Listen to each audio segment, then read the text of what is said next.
जय श्री राम। शंखनाद में आपका स्वागत है। पवन खेड़ा ने असम में तो फर्जीवाड़ा किया ही था। फर्जी दस्तावेज देकर हिमंत बिस्व शर्मा की पत्नी रिनिकी भुइयां पर आरोप लगाए थे, लेकिन अब उन्होंने तेलंगाना हाईकोर्ट में भी एक फर्जीवाड़ा कर दिया है। पवन खेड़ा की पोल पट्टी खुली है। जो पहले तो भागे भागे फिर रहे थे, कार में बैठकर मुंह छुपा रहे थे, लेकिन जब उन्होंने तेलंगाना हाईकोर्ट से उन्हें अग्रिम जमानत मिल गई तो बड़े तैश में इनकी पार्टी थी कि अब तो पवन खेड़ा गिरफ्तार नहीं हो सकते।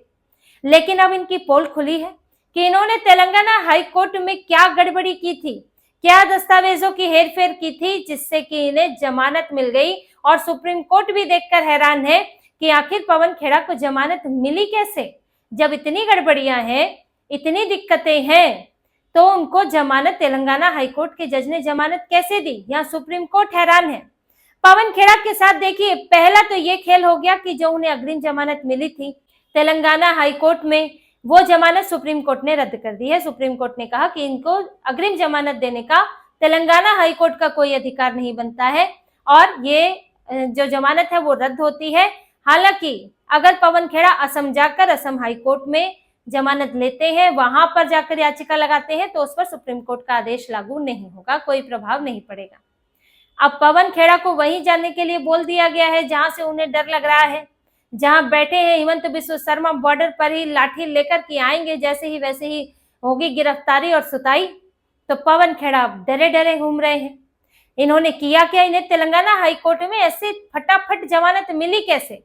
10 अप्रैल को इन्हें जमानत मिल गई, 7 अप्रैल को इन्होंने बोला था और बोलने के बाद जो इन्होंने आरोप लगाए, इन्होंने हिमंत बिस्व शर्मा पर और उनकी पत्नी रिनिकी भुइयां, उनके ऊपर आरोप लगाए कि रिनिकी भुइयां के 3 पासपोर्ट हैं, एक गोल्डन वीजा उनके पास है, उनके अमेरिका में प्रॉपर्टी है, दुबई में प्रॉपर्टी है, और ये सब जानकारियां जो है वो चुनाव आयोग को नहीं दी है। अब इसके बाद जो है हिमंत बिस्व शर्मा ने इनकी पूंछ पकड़ ली, कहा कि अब नहीं जाने देंगे, बहुत तुम जो है फन मार मार कर जो है डंक मार मार कर सोचते हो कि भाग लेंगे, अब तो पकड़न में ही आओगे। इसी के डर से ये तेलंगाना हाईकोर्ट पहुंचे थे कि जमानत मिल जाए तो असम में जाएं, तो तब वहां भी मुझे गिरफ्तार न किया जा सके। अब इन्होंने इसके लिए किया क्या, सुप्रीम कोर्ट में एसजी तुषार मेहता ने बताया कि तेलंगाना इनका जो न्यायिक अधिकार क्षेत्र है वो इसमें नहीं आता। इन्होंने जो ये घोषणा की रिनिकी भुइयां के खिलाफ और हिमंत बिस्व शर्मा के खिलाफ, वो कि असम में केस दर्ज हुआ है, असम में रहने वाले दिल्ली के, तो तेलंगाना हाईकोर्ट से इन्होंने कैसे जमानत ले ली। इन्होंने इसके लिए आधार दिया कि इनकी पत्नी के पास यहाँ पर प्रॉपर्टी है तेलंगाना में और इस हिसाब से वो यहाँ तेलंगाना के निवासी हैं। अब इन्होंने जो आधार कार्ड दिया उसमें क्या था कि आगे से तो पवन खेड़ा का नाम था और कार्ड के पीछे उनकी पत्नी का नाम था और पता था दिल्ली का। आपकी पत्नी के पास अगर प्रॉपर्टी भी है तो आपका आधार कार्ड वहां का क्यों नहीं है उनका, ये आधार कार्ड तो दिल्ली का है। आप सिर्फ प्रॉपर्टी के आधार पर कह रहे हैं कि ये न्यायिक क्षेत्र बनता है और आपको वहां से जमानत भी दे दी जाती है। फिर एसजी तुषार मेहता ने यह भी ध्यान दिलाया कि इनके ऊपर जो अपराध हैं, जो आरोप लगे हैं, उसमें 10 साल तक की सजा है, बेहद गंभीर इनके ऊपर आरोप है, तो कैसे इन्हें अग्रिम जमानत मिल गई और अधिकार क्षेत्र भी नहीं देखा गया।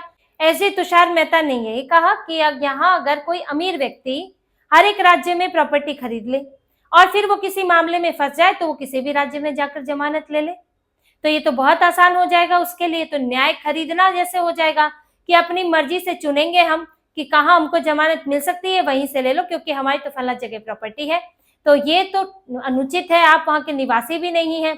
अब इस पर सुप्रीम कोर्ट ने भी हैरानी जताई कि इन बातों का ध्यान क्यों नहीं रखा गया, और कोर्ट ने यह भी कहा कि इस तरह के फर्जी या गलत दस्तावेज देकर तेलंगाना के न्यायिक क्षेत्र का फायदा उठाया गया है, ये सुप्रीम कोर्ट का कहना है।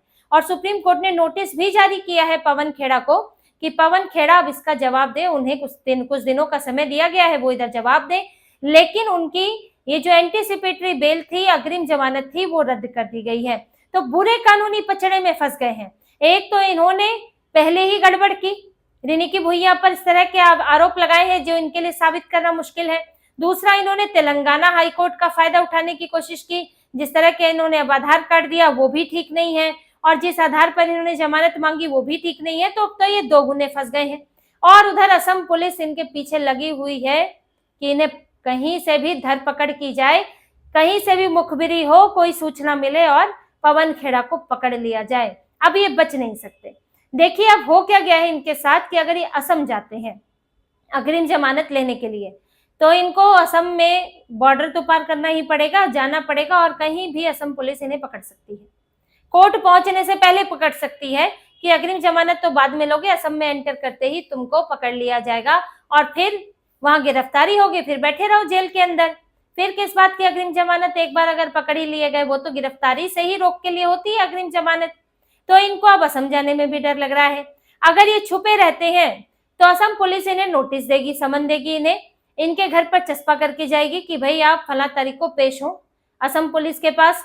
अब अगर ये पेश होते हैं पूछताछ में शामिल होने के लिए, तो उनकी वहां पर गिरफ्तारी हो सकती है कि पूछताछ में आए और लगा जरूरी है तो गिरफ्तारी कर ली, फिर रिमांड ली।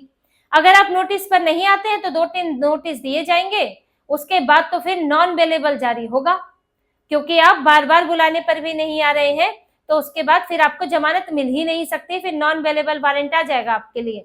जैसे कि नेहा राठौर के मामले में हुआ था, उसको समन पर समन दिया, लेकिन गायब घूम रही थी, कभी दिल्ली कभी लखनऊ।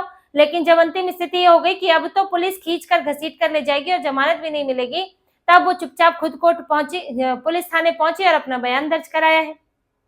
तो यही हालत इनकी होने वाली है। अब ये फंस चुके हैं। इन्होंने सोचा था कि ये कुछ भी बयान देंगे और वो चुनावी बयान बनकर निकल जाएगा। हिरेनी की भुइयां की हम 4 प्रॉपर्टी बता दें, 4 दस्तावेज, 4 पासपोर्ट बता दें, ये आई गई बात हो जाएगी, असम में वोटिंग हो जाएगी, उसके बाद कौन पूछ रहा है, ऐसे आरोप तो लगते रहते हैं। बहुत होगा तो मानहानि होगी तो माफी मांग लेंगे, उसमें भी बहुत टाइम लगेगा केस चलने में। लेकिन इनको पता नहीं था कि मधुमक्खी के छत्ते में हाथ डाल रहे हैं, और वहां पर ये वाली मधुमक्खी भी बड़ी तेज है, हिमंत बिस्व शर्मा।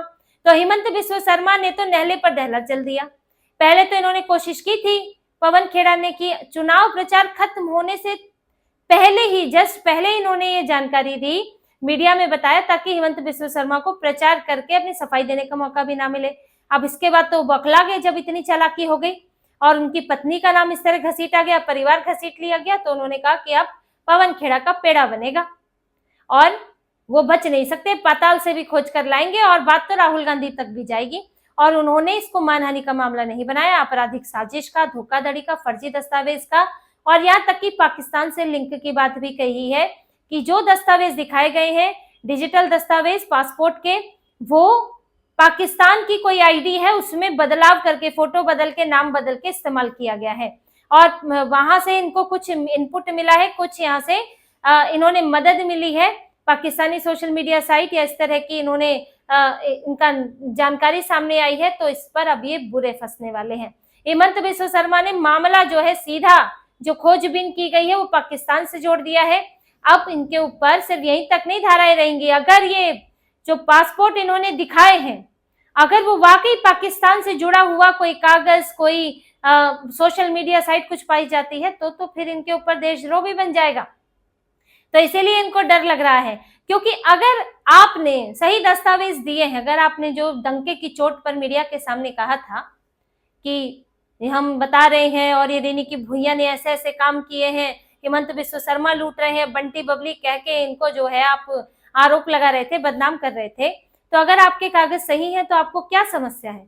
बल्कि आपको तो खुद शिकायत करानी चाहिए पुलिस में कि हिमंत बिस्व शर्मा और रेनी की भुइया के खिलाफ कार्रवाई हो, ये कागज हैं और ये लोग पूरा देश विरोधी काम कर रहे हैं, देश के साथ खिलवाड़ कर रहे हैं। लेकिन शिकायत तो कांग्रेस ने कराई नहीं। शिकायत किसने कराई? हिमंत बिस्व शर्मा ने। और उन्होंने कहा कि अब ये बचने वाला है नहीं। अब पवन खेड़ा देखिए राज्यसभा जाना चाहते हैं।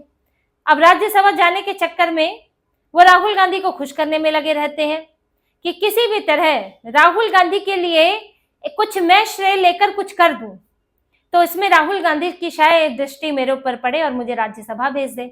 अब असम में ही ऐसे हालात थे इनके लिए। गौरव गोगोई भी राहुल गांधी के करीबी हैं, तो गौरव गोगोई को ही खुश कर दें, हिमंत बिस्व शर्मा को टारगेट कर दें। चुनाव से ठीक पहले इस सब की चर्चा होती रहेगी। अब इन्होंने ये तो नहीं सोचा था कि सामने तो ऐसा आदमी बैठा हुआ है जो सीधे डंडा लेके निकलता है, वो सहन नहीं करता है।